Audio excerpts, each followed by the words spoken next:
There's no question in my mind it was a political, hatchet job.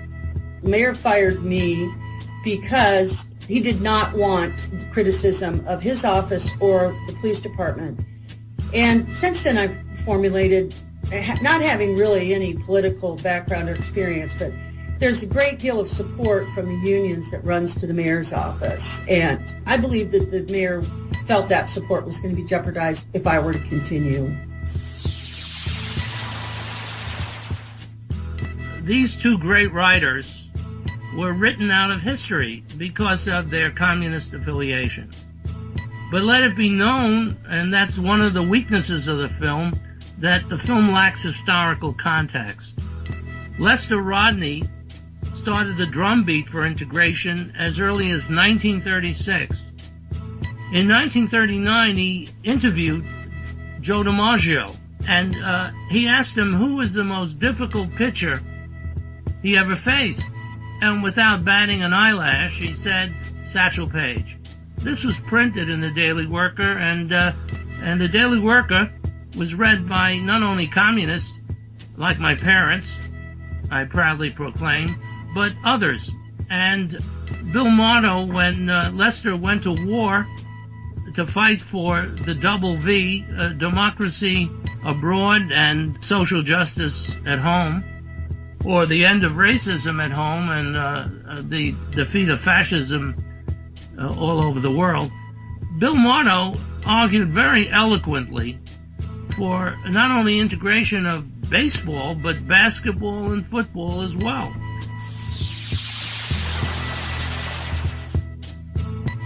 Broadcasting from New York City to the world, it's the G-Man Interviews.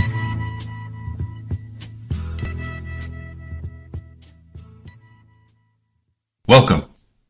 On March 23, 2010, President Barack Obama signed a comprehensive health reform, the Patient Protection and Affordable Care Act, into law.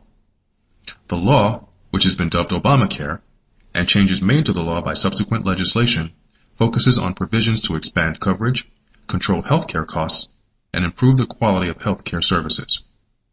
While many in the country applaud the president's landmark legislation, others denounce it as an infringement on individual liberties and an attempt by the federal government to exercise complete control over its citizens.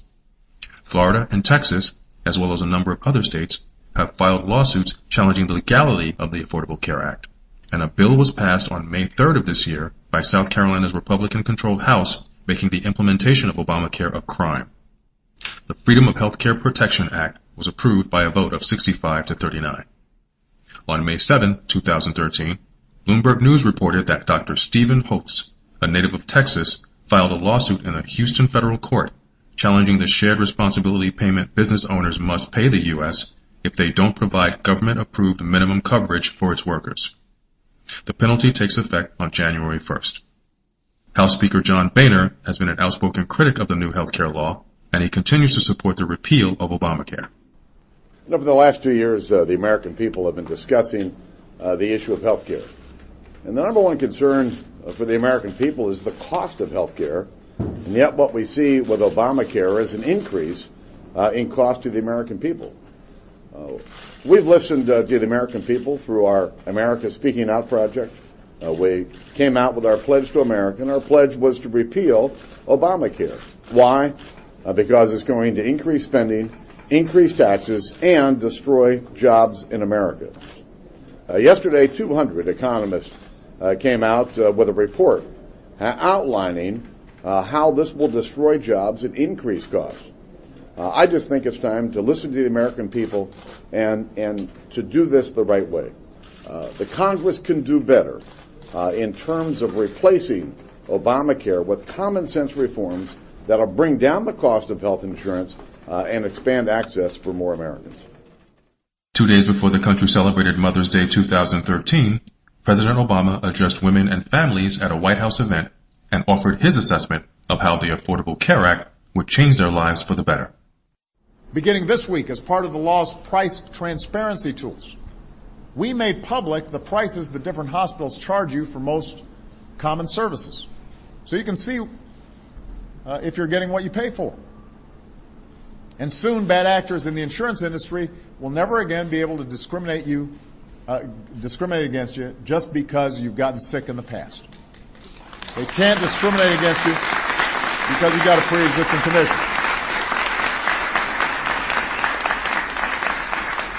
And by the way, they can't charge you more just for being a woman.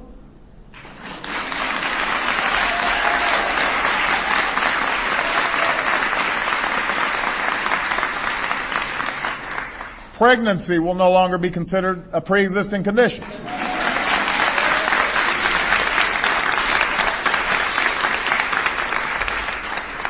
And finally, beginning this fall, if you're one of the millions of Americans who don't have health insurance, you'll finally have the chance to buy quality, affordable care just like everybody else.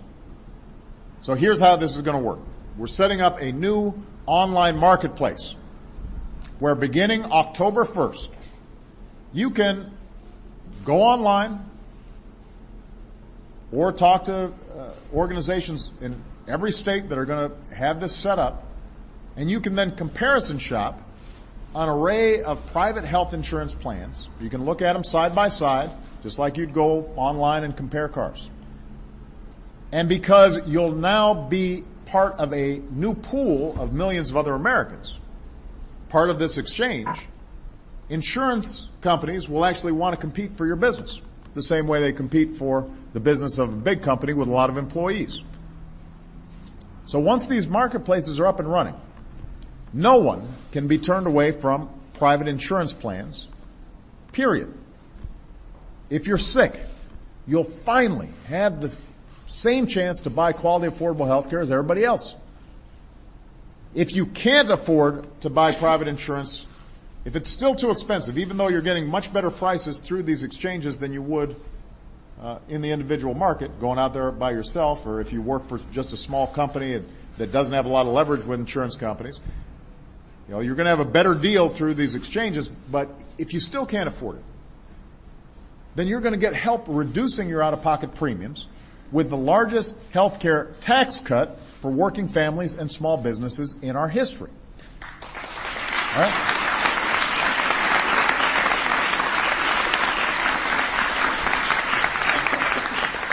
So what does all this mean? It means that if you lose your job, or you change your job, or you start that new business, you'll still be able to purchase quality, affordable health care that's yours. And you'll have the security and peace of mind that comes with it. If you're a young person expecting to try many different jobs and careers until you find one that suits you, you'll be able to buy insurance that goes with you, travels with you, that gives you the freedom to pursue whatever you want without the fear that illness or accident somehow derails your dreams. So there's a lot that this law is already doing for Americans with insurance, and there is a lot more that is going to happen for folks who don't have insurance. But we've still got a lot of work to do in the coming months to make sure more Americans can buy affordable coverage. And with something as personal as healthcare, I realize there are people who are anxious, people who are nervous, making sure that we get this done right.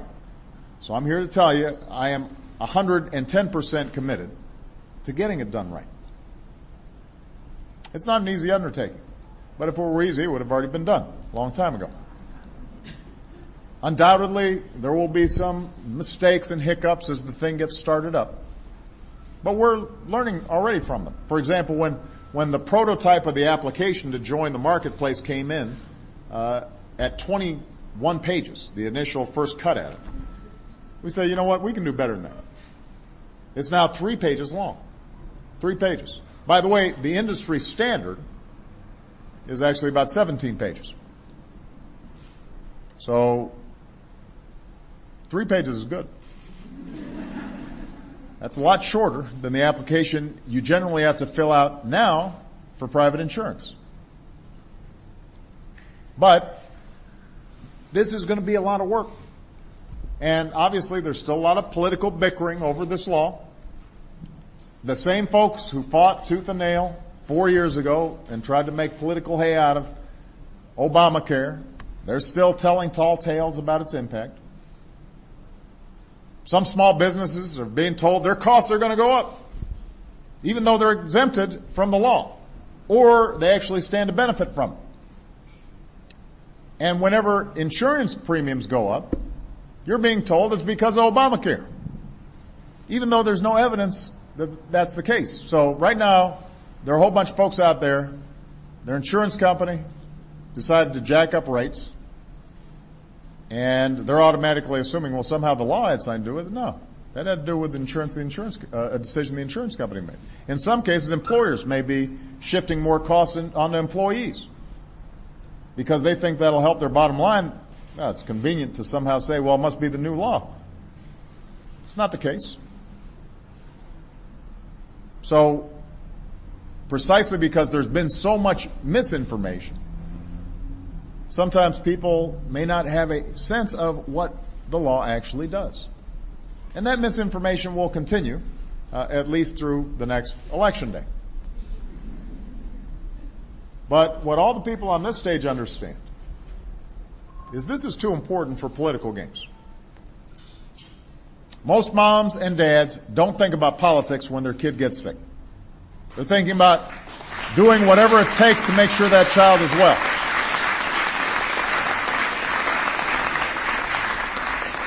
This is an issue of personal security. This is personal to Carol and Alicia and anybody who's ever known the injustice and anxiety of a broken healthcare system. That's what this is about. That's why we fought so hard to make this happen. And that's why we're determined to get it done right. And we're going to need everybody out there to make sure, get the right information. Don't just read a blog or some commentary from some pundit that has a political agenda. Make sure you know what the actual facts are. Because you stand to benefit if you're not already benefiting from this thing. Don't let people confuse you. Don't let them run the okey doke on you. Don't be bamboozled. Joining us to break down the legislation and explain its pros and cons is Dr. Stephen Jonas, Professor of Preventive Medicine, Division of Evaluative Sciences, Graduate Program in Public Health at Stony Brook University Medical Center.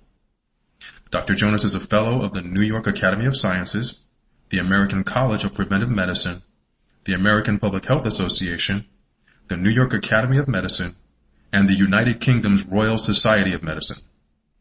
He is a past president of the Association of Teachers of Preventive Medicine and a past member of the New York State Board for Medicine. He is editor-in-chief of the American Medical Athletic Association Journal. Dr. Jonas is also the recipient of the Founders Medal for Contributions to Medical Education, the Duncan Clark Career Achievement Award, the Faculty Recognition Award of the Graduate Program in Public Health, and the Yale School of Public Health Distinguished Alumni Award. Welcome to the show, Dr. Jonas. It's a pleasure to be here, and thanks for having me on your show. The pros and cons of Obamacare. Where would you like to begin? Well, I think, one can go back to the 1912 presidential campaign in this country, where Teddy Roosevelt, a Republican who now could not get the Democratic Party nomination for president, when he ran as a third-party candidate, he proposed national health insurance as part of his Bull Moose platform. We could go back to 1973 when Richard Nixon introduced a comprehensive national health insurance proposal that was presented to the Senate with a speech by none other than Bob Dole, who said all the right things. I have that speech in the file somewhere. No, I know where it is, actually. And we would have had comprehensive health insurance in the 1970s had it not been for Watergate. And that would have been from Richard Nixon. There would have been a contentious negotiation between Nixon and Ted Kennedy, but they would have come to a compromise and we would have had national health insurance. Obamacare is far from a national health insurance program. Obamacare will help about 30 million people, or could help about 30 million people who are currently uninsured. That is, if all the states were to cooperate. There are a whole bunch of states which have decided not to cooperate, really for political reasons. The central piece of Obamacare is essentially a major subsidy for the private health insurance industry. Obamacare does nothing to replace the for-profit private health insurance industry. which takes and possibly up to 26 to 28% of the premiums that go to the private health insurance companies go for administrative costs and for profit. There are some good features from my perspective as a public health physician in Obamacare in regards of preventive services. However, the Republican-dominated Congress is going to do its best to not provide any funds for the provision of those services. So I am optimistic about Obamacare only insofar as if we were ever to get a real Democratic administration in the White House, real from my perspective in the FDR, Harry Truman, and Lyndon Johnson before Vietnam tradition, and Teddy Kennedy, we could proceed from Obamacare to Medicare, what people call Medicare for All, single-payer health insurance, which would eliminate the private insurance industry. But that possibility is a very long ways off. Complete this sentence. The part of the Affordable Care Act that will have a negative impact on the doctor-patient relationship is... It could have a negative impact on the doctor-patient relationship. It all depends how the private payers and the Medicaid payers and use it and how the physicians respond to it. Yes, of course it could have a negative impact on the doctor-patient relationship, depending upon how it's used. If the insurers see it as, in essence, a subsidy for them, if they were, for example, to simplify the paperwork, which they might be able to do or might not be able to do under Obamacare, that would improve the doctor-patient relationship. But since Obamacare deals primarily with payment and payment mechanisms, the way that it could impede the doctor-patient relationship is because it makes the payment of the physicians and the transfer of funds from the paying agency more complex, and then physicians could get very irritated about that. If it simplifies that, and currently it can be very complicated with the insurance companies, then it could make it worse. And as far as what you know about the legislation, is there anything that you believe will make a positive impact? Those physicians who are interested in prevention, are interested in health promotion, could, if those parts of the act are funded by the Congress, and they have to be funded, that could help to improve the doctor-patient relationship by making the physicians more health-oriented with their patients in a positive sense, and patients can like that sort of thing. So that could improve the doctor-patient relationship. To the extent that the payment mechanism can give patients more security about having their health care costs covered, that also could improve the doctor-patient relationship because it removes that anxiety from the room, from the examining room. Based on conversations with your colleagues, what would you say the percentage is of those that support Obamacare? Is it something in the neighborhood of 30-70, 40-60? What would you say? I cannot answer that question because I am a specialist in public health and preventive medicine. I'm a physician, I'm a licensed physician, but I'm not a practitioner, so I don't have, a whole group of practicing colleagues with which I discuss this matter. Do you feel the legislation will do enough to lower drug costs and keep pharmaceutical companies honest?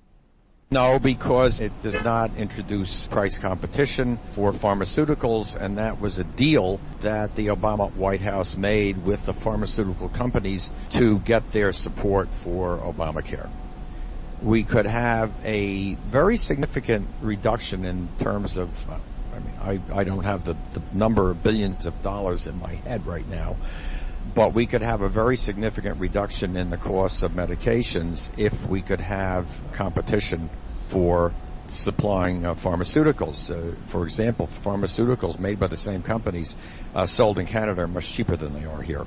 But Obamacare has adopted the provision in the Medicare, what's called Medicare Part D, which supports the provision of pharmaceuticals for persons 65 and over who are covered by Medicare. It takes that provision and prevents competition in drug pricing.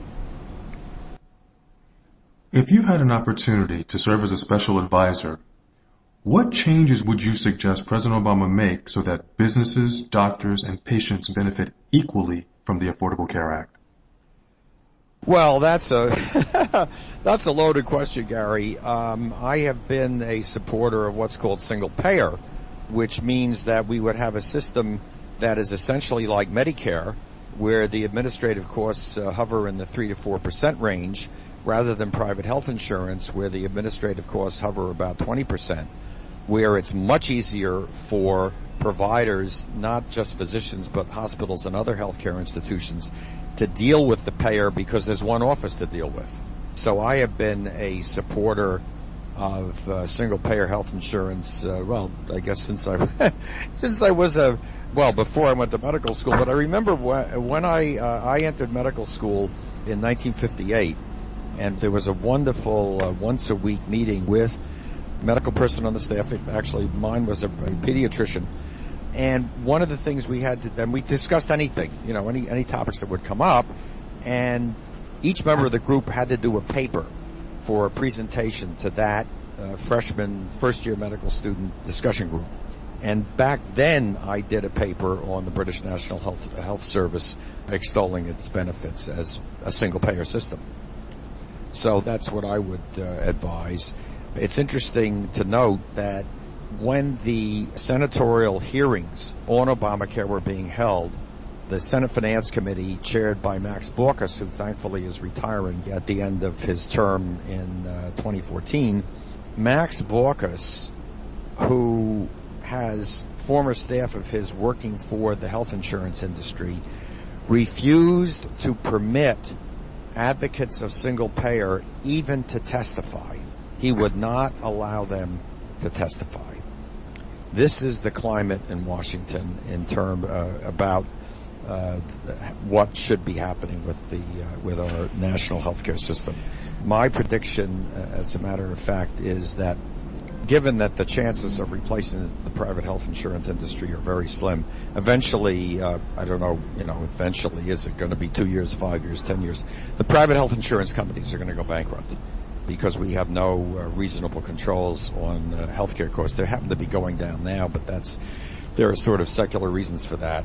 They're eventually going to go bankrupt, and then the system is going to be a real mess. You've co-authored and written medical books and numerous articles in medical journals and magazines. But I was recently informed that you wrote a book that has nothing to do with the medical profession. It's receiving rave reviews and generating a great deal of buzz in the literary world. Can you tell us about the 15% solution and what prompted you to write it? The book is called The 15% Solution. The subtitle is How the Republican Religious Right Took Control of the U.S. 1981-2022, a futuristic novel.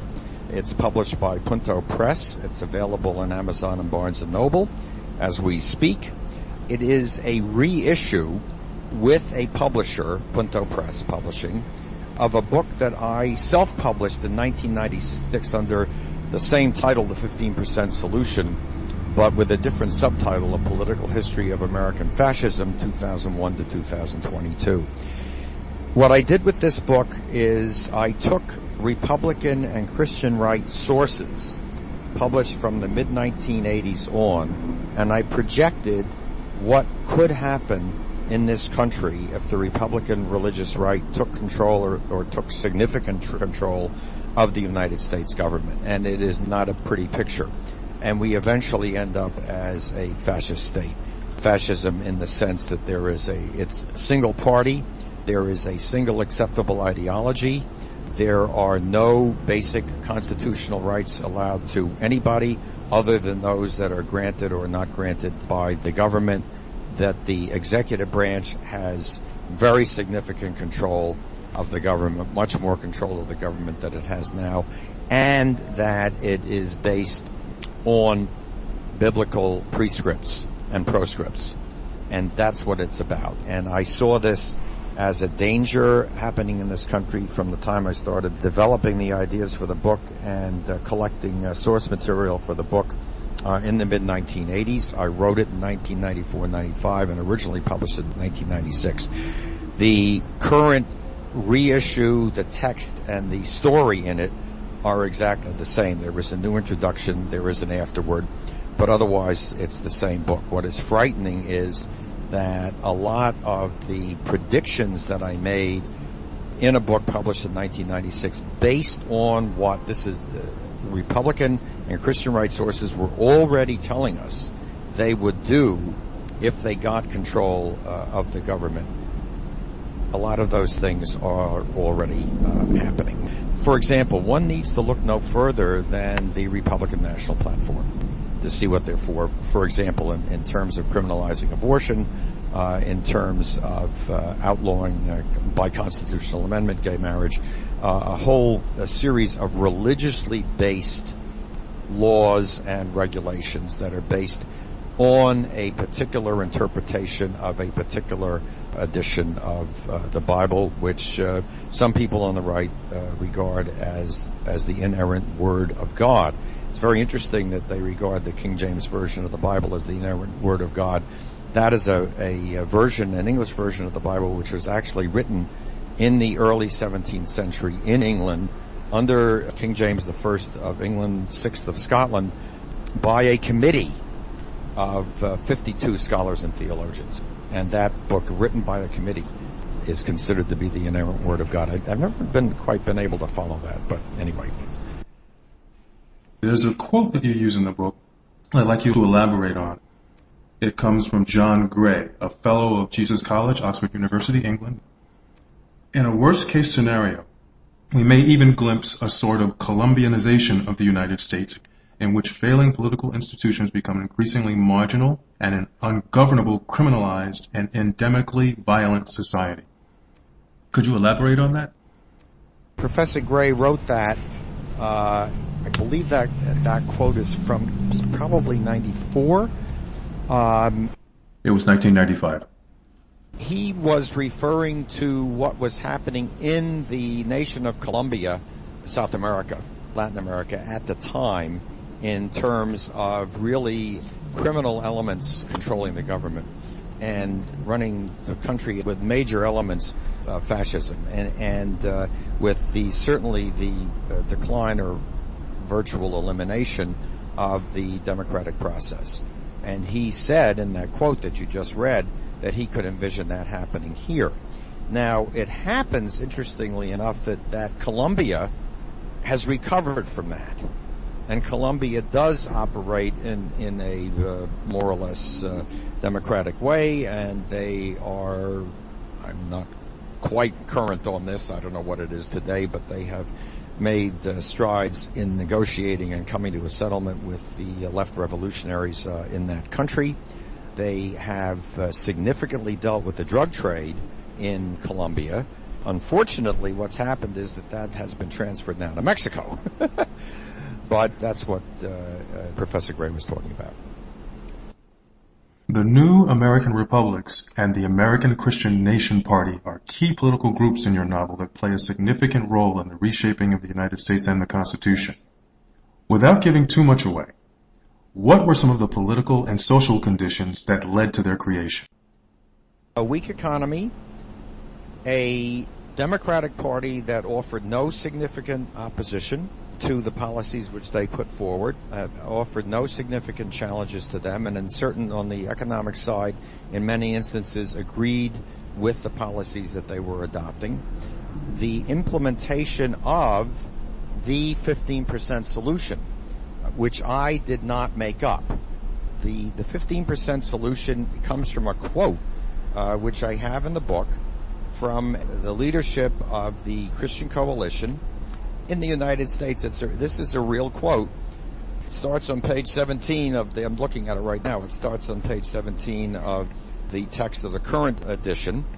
This was a formula that was proposed by a national field director of the Christian Coalition in 1991. And what he says is, I'll try to make this brief, to summarize what he says, in a presidential election, only 15% of eligible voters determine the outcome of that election. The 15% solution was a political formula that would be designed to suppress the total vote down to the point where the Christian right, the Republican Christian right, knowing that they could always get their 15% of eligible voters to the polls, would become the majority. You know, I didn't make this up. Okay, the quote's in the book. It's on pages 17 and 18, and it is referenced. And following the presentation of the quote, what I say in the book is, as one of the most influential leaders of the religious right, Paul Weyrich, now deceased, succinctly put it, quote, and Weyrich actually said this: "We don't want everyone to vote. Quite frankly, our leverage goes up as the voting population goes down." Just look at what is happening now as the Republican Party and states all over the country are passing laws to diminish the vote among those elements of the population which would not vote Republican. I mean, we are seeing this over and over again, state after state. For example, requiring driver's licenses in order for people to vote. A driver's license costs money.